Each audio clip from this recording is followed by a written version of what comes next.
I'd like to welcome those who are watching on the live stream. I'd like to welcome those who are here in person.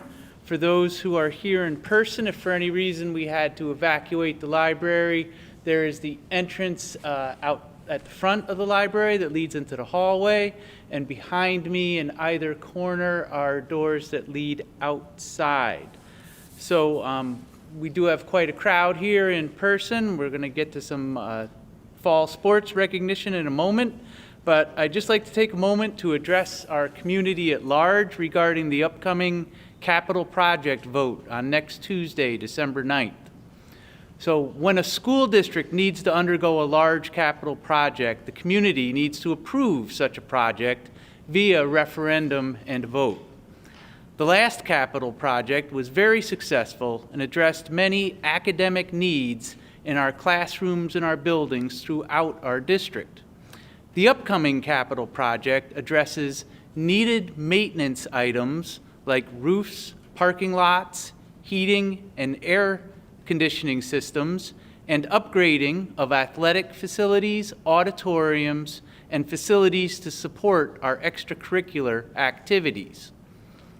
But that is not all. There are other enhancements that will further enhance our students' experiences at all grade levels and in many of our programs. The project also includes construction of a new building at the Eastern Avenue recreational fields to support all the programs the community utilizes there. The project, as proposed, maximizes refundable state aid, minimizes disruptions to our students, and as the phases of the project are completed over the next 5 years, will greatly enhance the student and community experience. So the vote is next Tuesday, the 9th, same locations and hours as a budget vote. That's 7 a.m. to 9 p.m.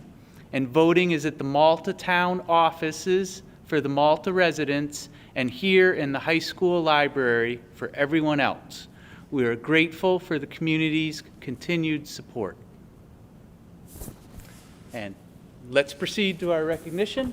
Dr. Duca. Thank you very much. So we have enjoyed another tremendous fall sports season, and I would like to welcome our athletes and coaches and call up our athletic director, Mr. Matt Greep, for an introduction to some fall sports recognition.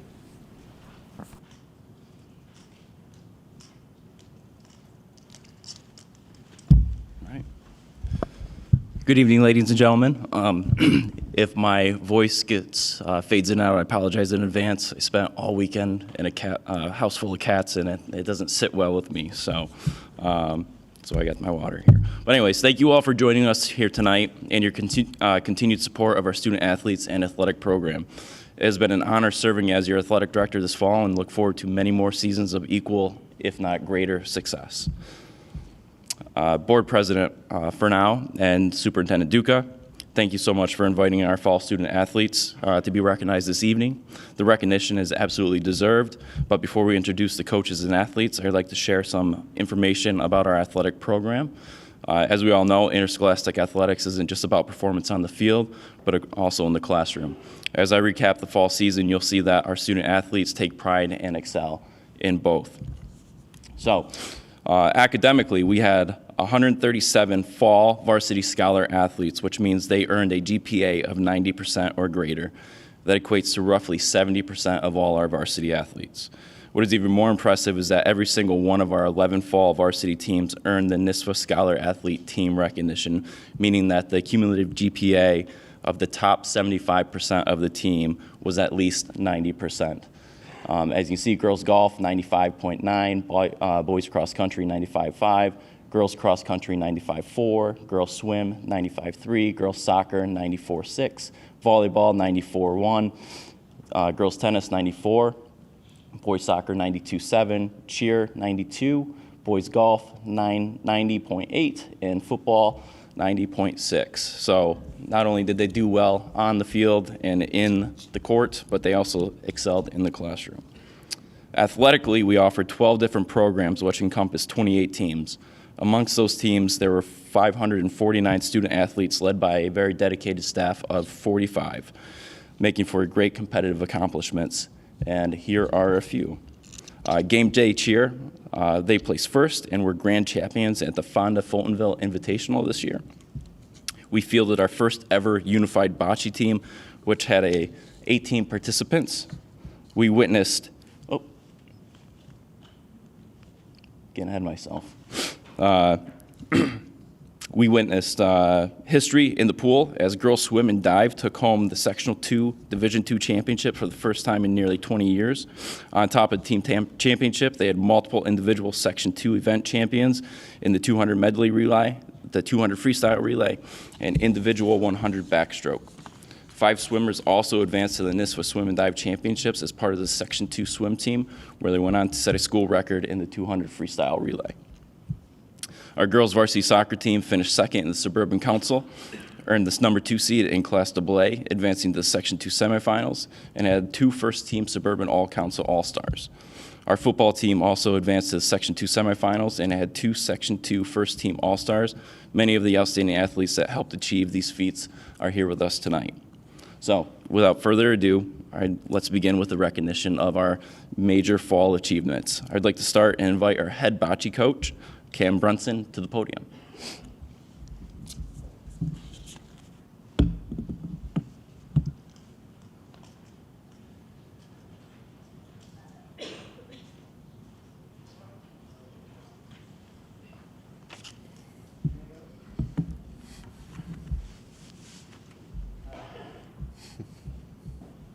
Come on right up, guys.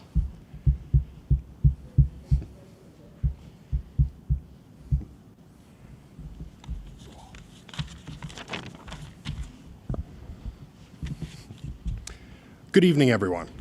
My name is Cameron Brunson, and I had the absolute pleasure of coaching the first ever season of Unified Bocce Ball here at Ballston Spa. Despite ending the regular season with a record of 1-4, we placed third in the culminating tournament at the end of the season. In addition, we scored a cumulative total of 179 points, which I can confidently say is a school record.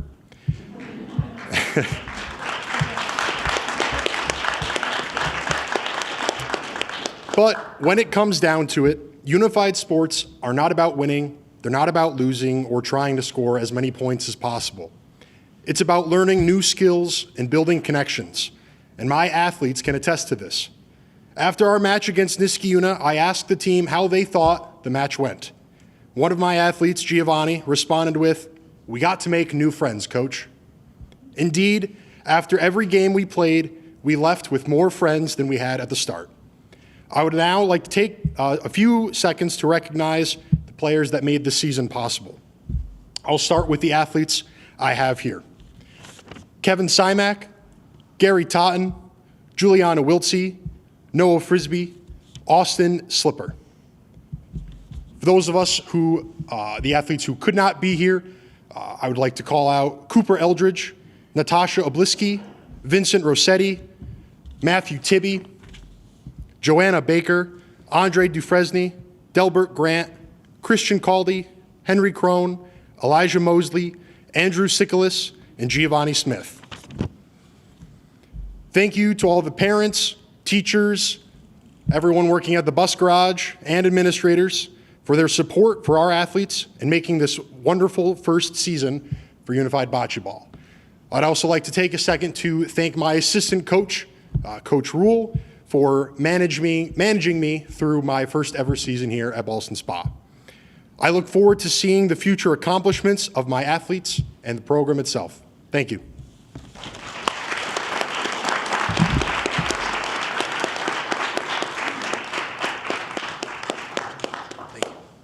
Thank you so much. Thank you. Yes. Let's squeeze it. Ready, guys?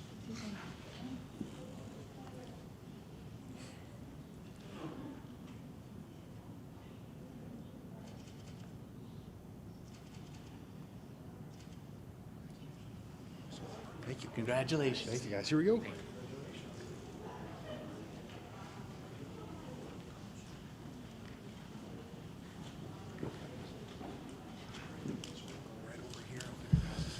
Thank you, Coach Brunson. On the girls swim and dive with our head coach, Ted Snyder, who will speak to their team and individual accomplishments this season. Coach Snyder.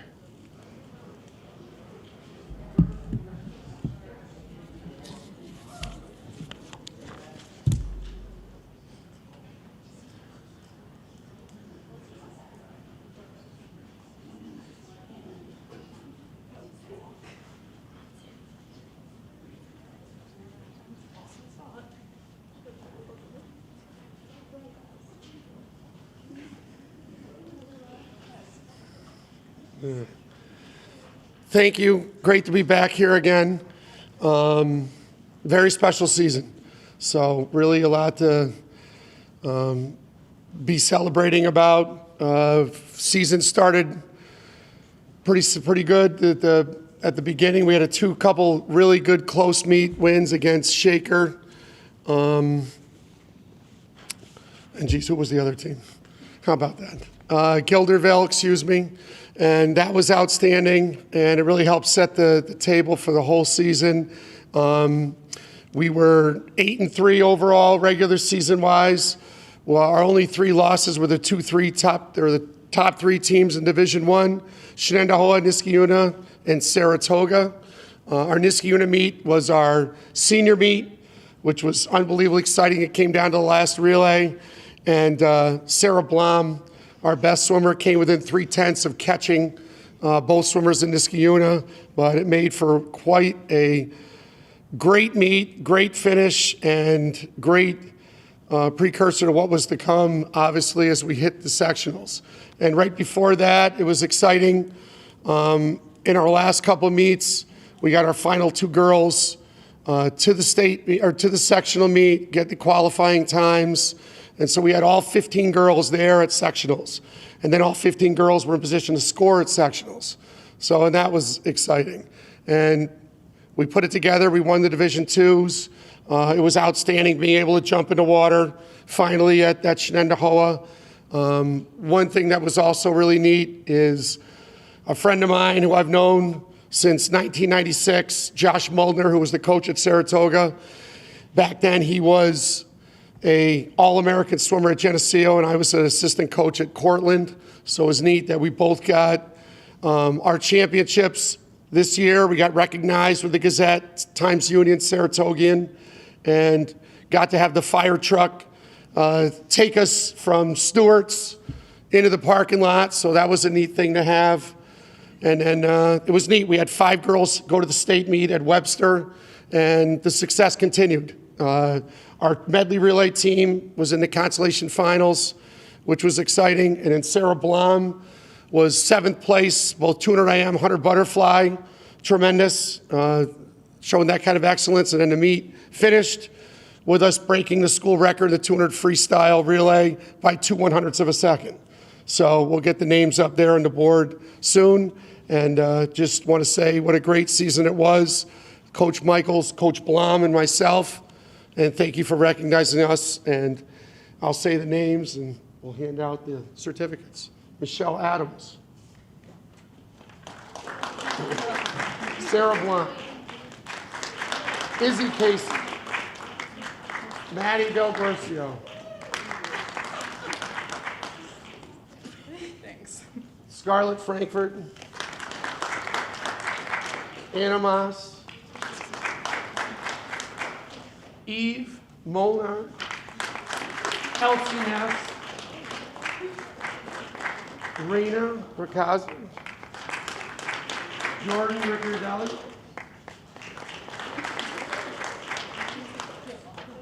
Kaylee Slipper, Kate Sokolowitz,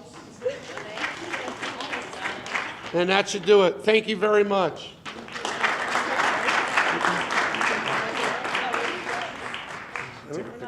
Yeah, absolutely. Sounds good. Thank you, Dr. Duca. Congratulations. Thank you very much. Appreciate it. What? 2 rows? Okay, here we go. Whoa.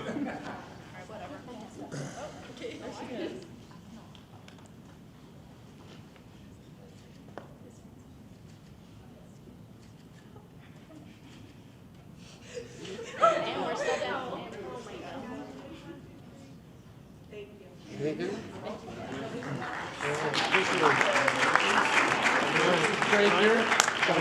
Thank you. Appreciate it.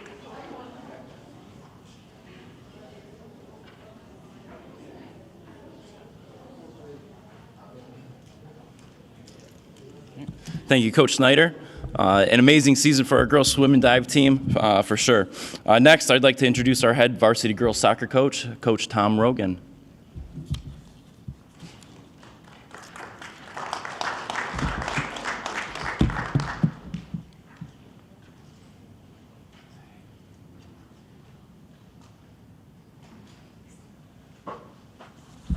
Good evening. I'd like to thank the board for recognizing and honoring our athletes here tonight, and congratulate all the athletes on their successful season this past fall. I'm here to talk about two amazing young women. First, a junior who led our team in assists and was second in scoring. She helped anchor what was considered by myself and many other coaches to be the most dominant midfield in the league. She's a conscientious, focused, hardworking athlete that works to improve her game every day. But probably most importantly, she has an incredibly infectious laugh and laughed unabashedly at all of my jokes. And I mean all my jokes, even the not so good ones. Leah Schmars, our first athlete. My second athlete we are honoring tonight is a senior.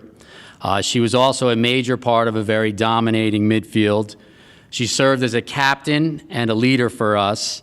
She's an authentic, confident, self-effacing young woman who leads by her actions and behavior. She'll be surely missed not only for her scoring and assists next year, but for the hard-working, no-excuses culture she helped create on this year's team. Maggie Zito.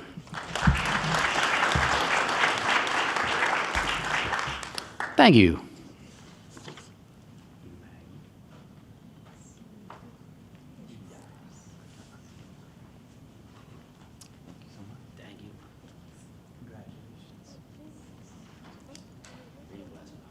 Thank you.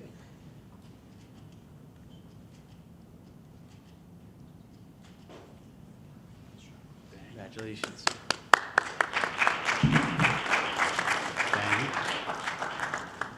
Thank you, Coach Rogan, and good job this year, ladies. Last but not least, I'd like to invite Coach Jason Onsman, our varsity head football coach, to the table.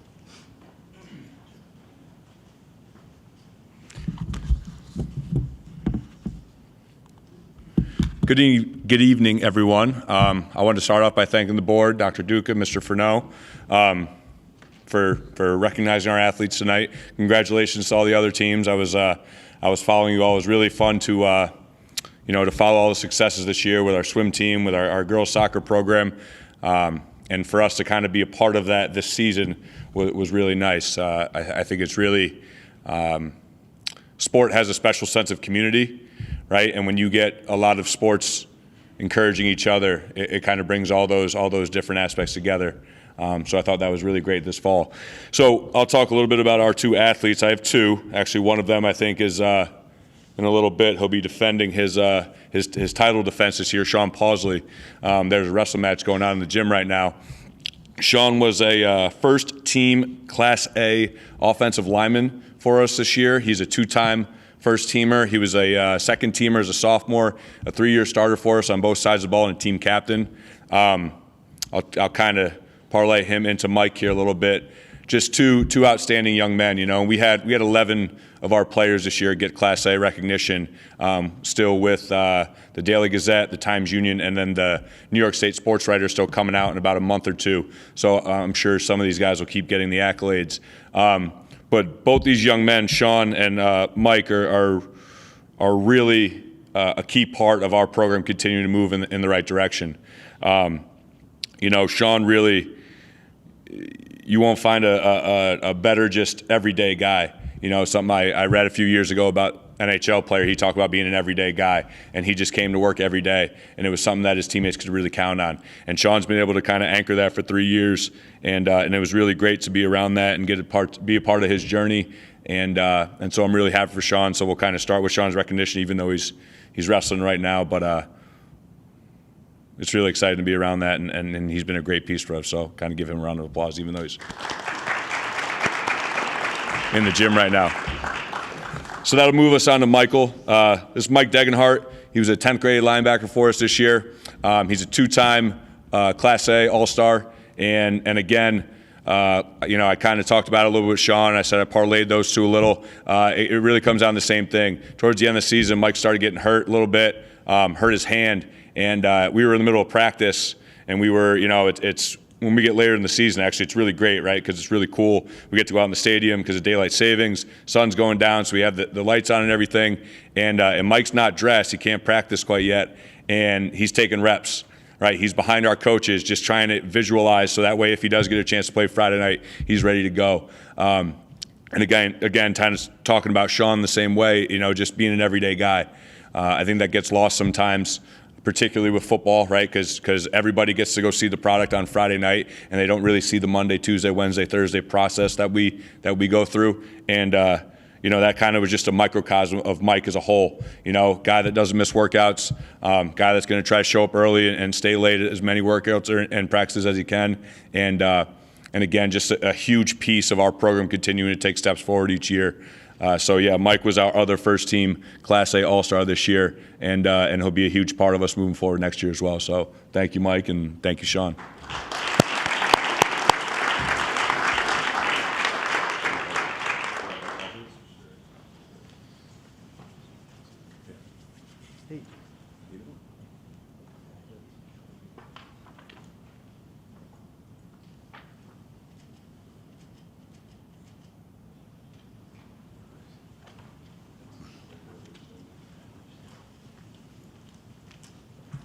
All right. Let's give everyone one more final round of applause for everything they achieved this year.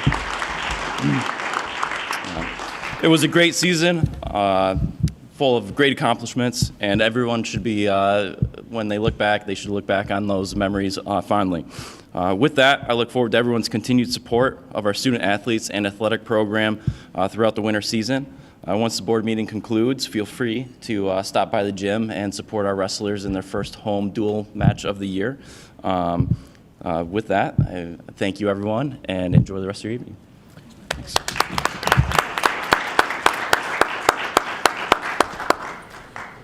We're going to pause the meeting just for a moment for those who are going to exit. We'll give them a moment to exit.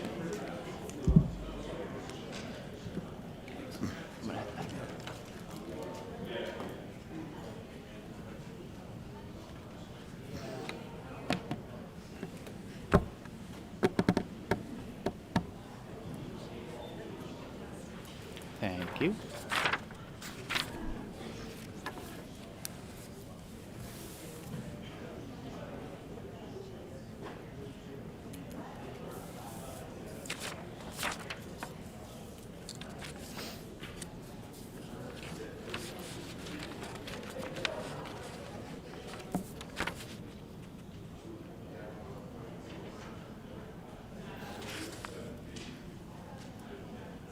Okay, we're going to continue. So next on our agenda is our first time for public comment, and we do have someone signed up for public comment. So as I always do, I will read our guidance for public participation at meetings. The Board of Education welcomes district residents, parents, and other interested persons to its meeting.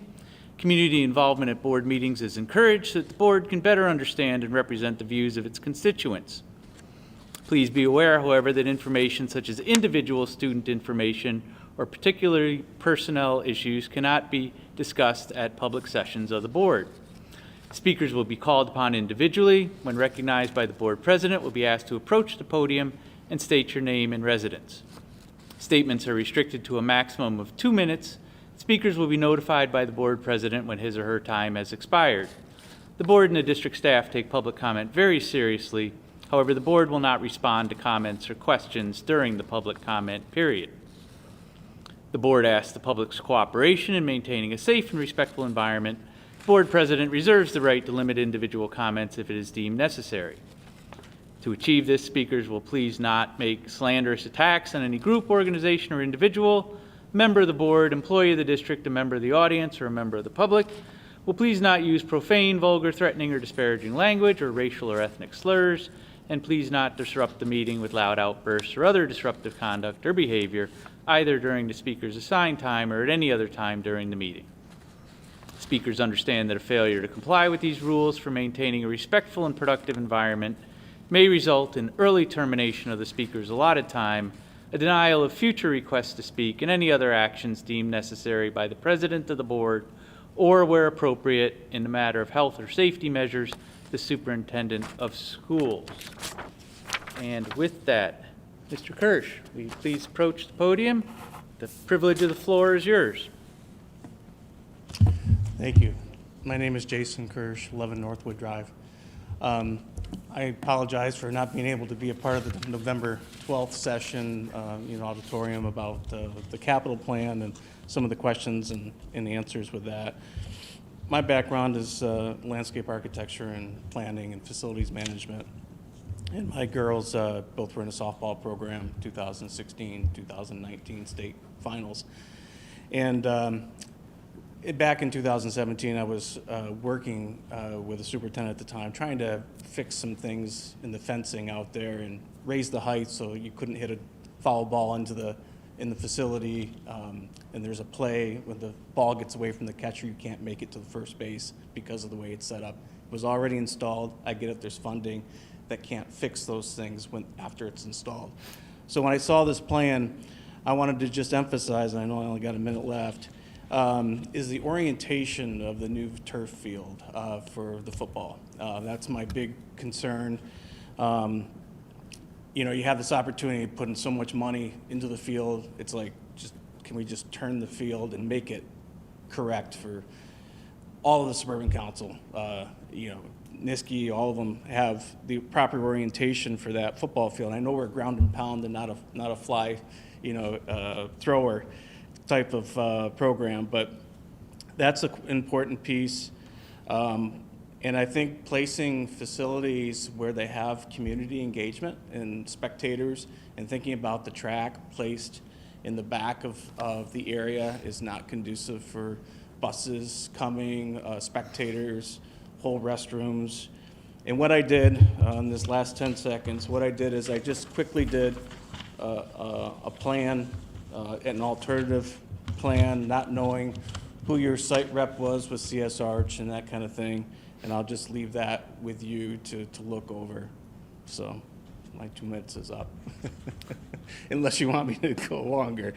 If you have a few more things, we have a few more seconds for you. The tennis courts, I get maybe wanting to go to 10. Obviously not, most of the suburban is 8. Burnt Hills has 10, Saratoga has 12 in terms of courts. It's a big significant cost in moving the tennis courts, and you're also kind of putting them in a location that's, even though I'm proposing to maybe put the track there and the nice field, most of the suburban does have a track surrounding a field. And I feel like that in a proper orientation, even Stillwater has that. When I had fortunate to go out to see the girls play their last game out there. So, proper orientation of the field for best play, solar, wind, to me is an important piece. And if you're putting $1.5 million or so, why just take and replace it? I know there's stands out there. I know there's the Butler building. I know there's the food stand. But to me, do what's best for the athletes and turn that field and look at some other alternatives for that location. So again, I'll leave this for you. And in the design area, it's like it's still paper. So in that regard, hopefully maybe there's some thoughts. Thank you for your comment.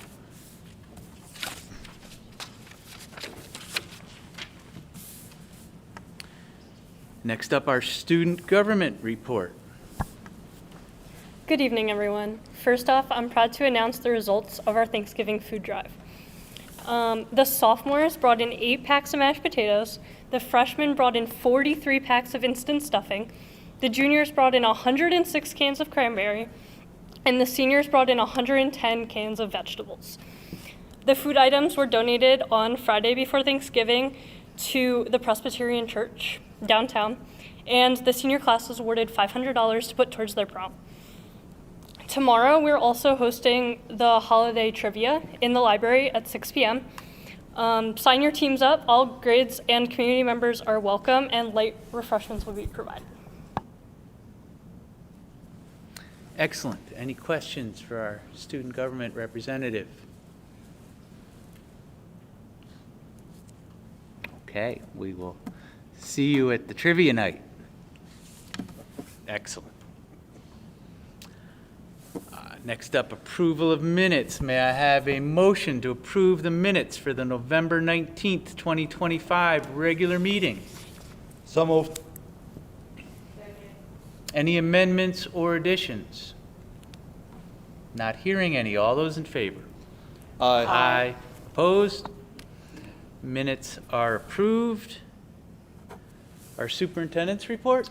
There is no report tonight. A lot of presentations the last month, so take tonight off. Committee reports. We don't have committee reports tonight. Correspondence to the district. We have 2 emails this time, both regarding student matters. Okay. Since the last meeting, the board received 1 email regarding transportation, and we were CC'd on 3 emails regarding student matters. Announcements. Good evening, Ms. Delaney Elliott. Good evening. We have a couple of busy weeks coming up, so I have a lot for you. On December 4th and 5th, we have elementary parent conference days. They will be half days for students K through 5. December 4th through 7th is the All-State Conference, which is being held in Rochester. We have 3 of our students who have qualified to attend this event.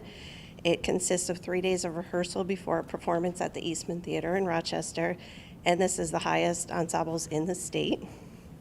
December 4th is the 5th webinar in the Parents as Partners series. These are online webinars. You can register on our website. The topic for this one is parenting a child with autism spectrum disorder. Also on the 4th, we have the 8th grade winter concert. On December 5th is the holiday parade being held in the village. That steps off at 6:30 p.m. December 8th is the 7th grade winter concert.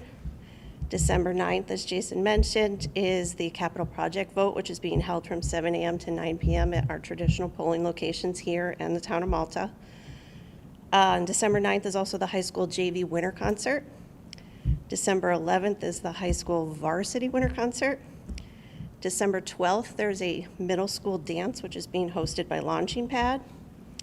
December 13th, there's a holiday closet, which is being held in the St. Mary's Gym. This is a free shopping event. It's being held from 8 a.m. to 5 p.m. for families, and they're accepting donations up until December 12th. December 15th, there's an early college high school 9th grade visit for students who are enrolled in the program. There's a 6th grade winter concert on that day as well. December 16th, the early college high school 10th grade visit, and also the 6th webinar in the Parents as Partners series, which is Navigating Loss, A Guide to Bereavement.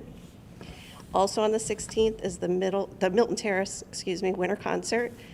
And on December 17th is our next Board of Ed meeting.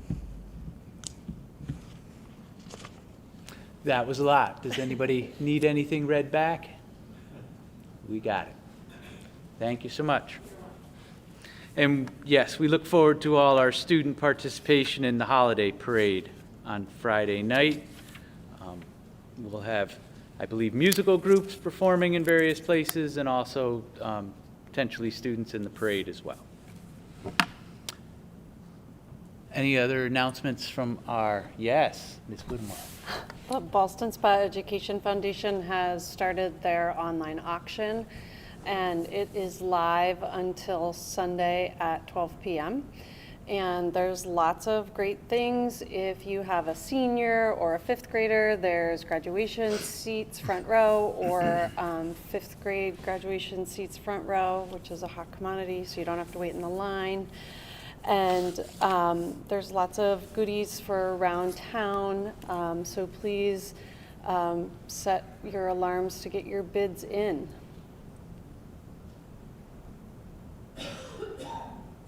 Excellent. We have other announcements? Okay. Old business from the district? Any old business from board members? Off to new business. May I have a motion to approve resolution number 297, Board of Education Policy Manual File 5321, use of district credit cards? So moved.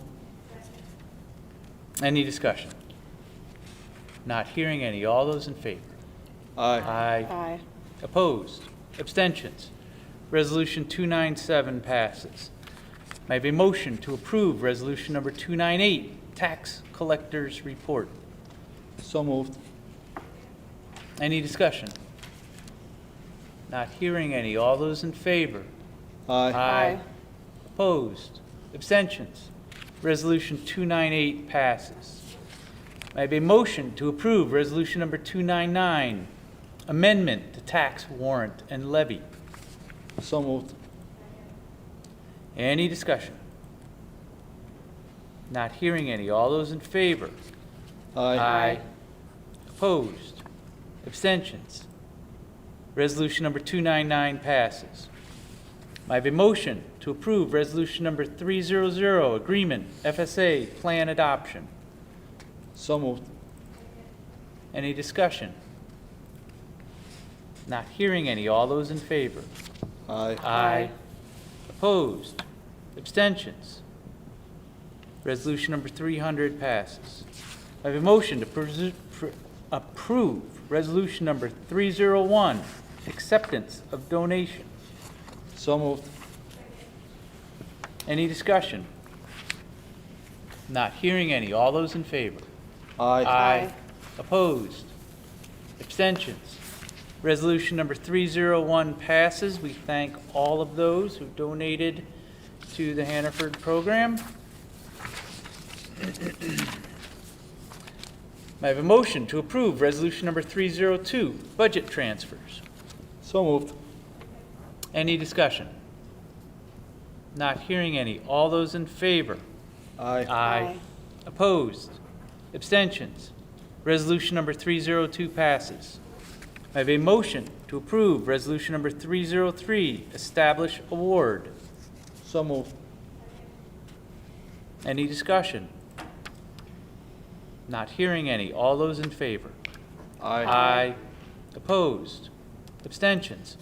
Resolution Number 303 passes. We thank all of those who are behind establishing this new scholarship. I have a motion to approve Resolution Number 304, Award of Bid, Paper. So moved. Any discussion? Not hearing any. All those in favor? Aye. Opposed? Abstentions? Resolution Number 304 passes. May I have a motion to approve Resolution Number 305, Award of Bid, Toner. So moved. Any discussion? Not hearing any. All those in favor? Aye. Opposed? Abstentions? Resolution Number 305 passes. I have a motion to approve Resolution Number 306, Obsolete Equipment. So moved. Any discussion? Not hearing any. All those in favor? Aye. Opposed? Abstentions? Resolution Number 306 passes. I have a motion to approve Resolution Number 307, Placement of Students with Disabilities. So moved. Any discussion? Not hearing any. All those in favor? Aye. Opposed? Abstentions? Resolution Number 307 passes. I have a motion to approve Resolution Number 308, Placement of Preschool Students with Disabilities. So moved. Any discussion? Not hearing any. All those in favor? Aye. Opposed? Abstention? Resolution Number 308 passes. Resolutions Number 309 through 316 are recognized as a consent agenda for the purpose of Board of Education action. May I have a motion to approve the consent agenda, Resolutions Number 309 through 316? So moved. Any discussion? Not hearing any. All those in favor? Opposed? Abstention? Consent agenda, Resolution 309 through 316 passes. Do we have anyone to recognize for the consent agenda? Do not. Any other new business from the district, from board members? Okay, now's the time for any comment or words from our associations. Okay. PTA, PTSA report. We have a couple of things. Gordon Creek PTA, our PTA fundraisers, Santa's Magical Express event is this Saturday, December 6th. There's sign-up information on their Facebook page. Their next meeting is Thursday, January 8th. Malta Avenue PTA, their Malta Avs Got Talent Show, December 10th at 6:30. Their next PTA meeting, January 6th. Milton Terrace PTA will be hosting their staff appreciation lunch tomorrow, December 4th at Milton Terrace. Looking forward to celebrating how awesome their staff is. Potentially any last-minute donations, reach out. Looking for volunteers for their their annual holiday shop is next Wednesday, December 10th during the school day. They have vendors who will be present that day with items being sold for $5 or less for the students. More information and sign-ups for both events can be found on the Milton Terrace page on the district website. And the Wood Road PTA, Elf Lane is coming to Wood Road on Tuesday, December 9th. An opportunity for students to purchase items during the day. They're looking for volunteers to come in and assist with setup, shopping, wrapping, and breakdown of the event. And now we're at the second time for public comment. Do we have anyone signed up? We do not. And so our next meeting will be on Wednesday, December 17th. We do have reason to go into executive session tonight. We will not be returning to open session afterwards. I need a motion to adjourn to executive session to discuss a particular student matter protected by federal law. So moved. All those in favor? Aye. Opposed? We are adjourned. Thank you all for coming. Thank you for watching on the live stream.